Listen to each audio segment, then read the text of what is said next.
दोस्तों, दुनिया में चारों तरफ धर्म के नाम पर अराजकता मची हुई है। कहीं तालिबान, कहीं हिंदू राष्ट्र, कहीं अल्लाह के नाम पर, कहीं भगवान के नाम पर, कहीं यीशु के नाम पर, तो कहीं किसी और दूसरे के नाम पर हिंसा होते हुए देखना अब आम बात हो गई है। कहने को तो कहा जाता है कि धर्म इंसानियत सिखाता है, शांति सिखाता है, इखलाक सिखाता है, इंसानों में दूरी कम करवाता है। लेकिन वास्तविकता क्या है, सच क्या है? अब हाल ही की घटना देखिए।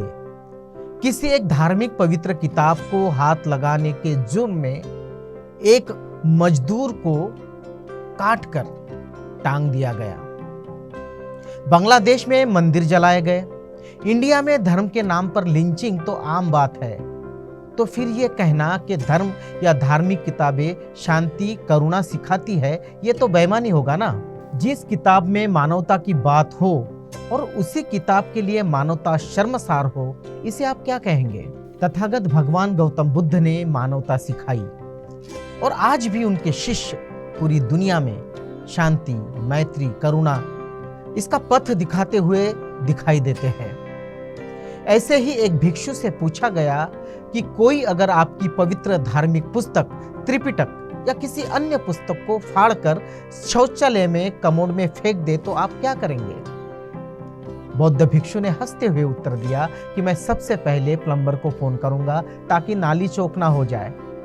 इस पर पूछने वालों को हंसी आ गई। तुरंत उन्हें दूसरा प्रश्न पूछा गया कि बामियान में तालिबान ने बुद्ध की मूर्तियां तोड़ी, इस पे आप क्या कहेंगे? आपको गुस्सा नहीं आया?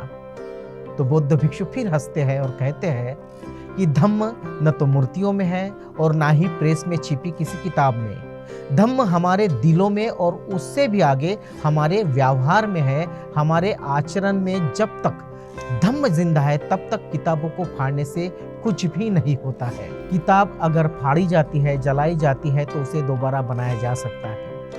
मूर्तियां भी अगर तोड़ी जाती है तो उसे भी फिर से बनाया जा सकता है। लेकिन अगर हम अपने आचरण और अपने दिलों में धम्म को खो देते हैं और किताबों मूर्तियों को बचा लेते हैं तो कोई फायदा नहीं। तब केवल मूर्तियां और किताबें रह जाएगी, धम्म खो चुका होगा, उसके प्राण खो चुके होंगे, मानवता भी पूरी तरह से खो चुके होंगे हम। बौद्ध भिक्षु की ये बात सुनने लायक है और अंगीकार करने लायक भी है। सभी धर्मों के जैसे हिंदू, मुस्लिम, सिख, ईसाई, जैन, पारसी, यहूदी आदि को इसे समझने की जरूरत है। किसी को भी किसी का भी अपमान नहीं करना चाहिए, लेकिन अपमान यदि कोई करे तो उसे उस देश की कानून व्यवस्था के तहत सजा दिलाओ।